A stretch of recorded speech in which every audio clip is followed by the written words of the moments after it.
Who's the greater player, in your opinion, between Klay Thompson and Manu Ginobili?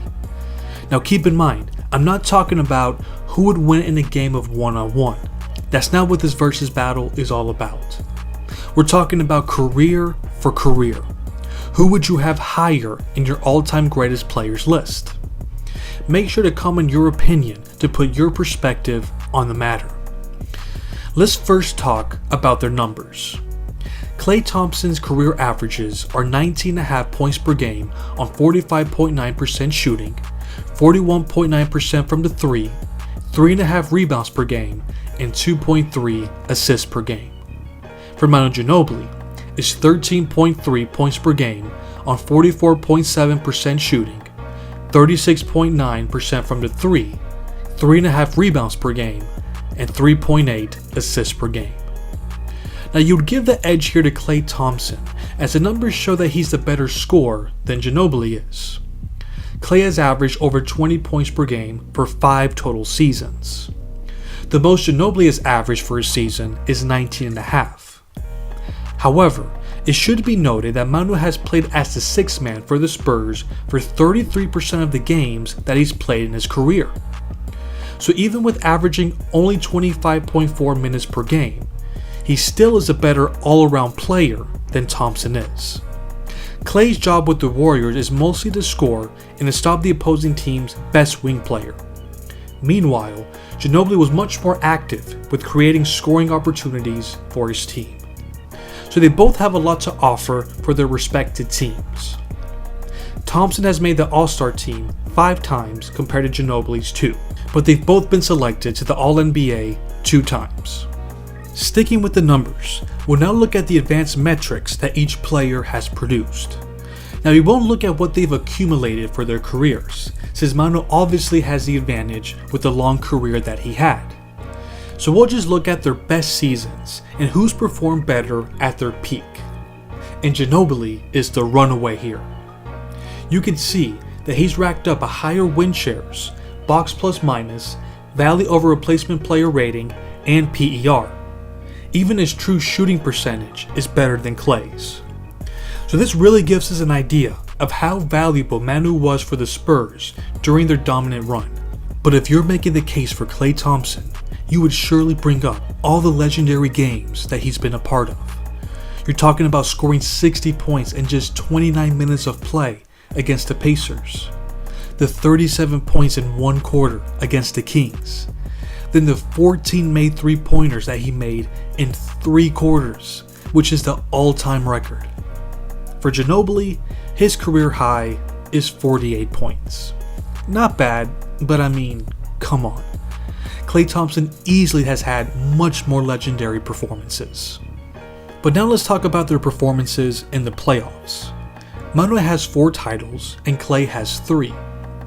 Now Klay has better career averages for his postseason career over Ginobili. They both produce about the same numbers as their regular season averages. Now Klay was able to make his mark in the 2016 playoffs when he had one of the greatest games of that decade. Of course, we're talking about Game 6 of the 2016 Western Conference Finals against the OKC Thunder. He scored his playoff career high, 41 points, and made 11 3-pointers. That is the second most made threes in a game in playoff history. In the fourth quarter, he scored 19 points and made 5 out of 6 from the 3.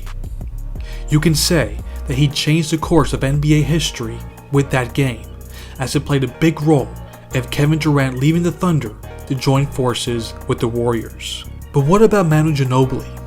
He's had a few clutch moments himself. That includes his game-winning layup in overtime against the Phoenix Suns in Game 1 of the 2008 first round series. We also have his game-winning 3-pointer in double overtime against Klay Thompson and the Golden State Warriors. They're not quite at the same level as Thompson's big game in Game 6. But here's what Ginobili does have: his 2005 title run.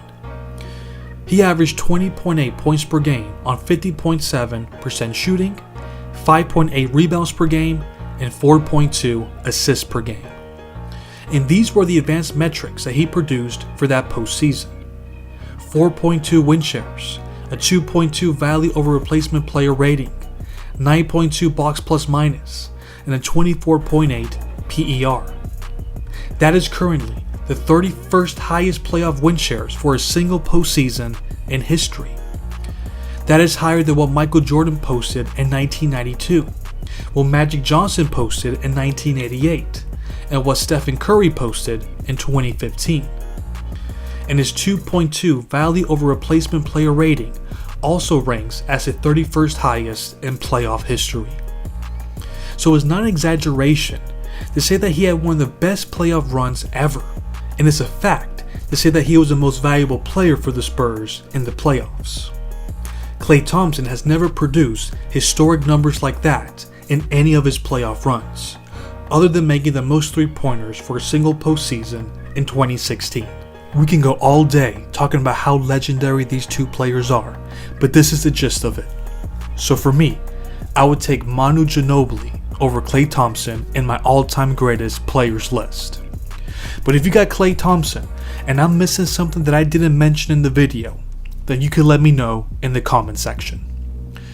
Now, where do they exactly rank in the top 100 greatest players of all time?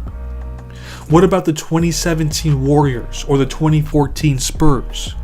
Where would you rank them in your greatest teams of all time list? That will be discussed in my upcoming book titled The All-Time Greatest NBA Book. It's an extensive look at the all-time greatest teams, players, moments, playoff performances, and more. I count down the 50 greatest teams ever, the 50 greatest playoff moments ever, the 50 greatest playoff runs by a player, the 100 greatest players of all time, and more. The book should be out by early February.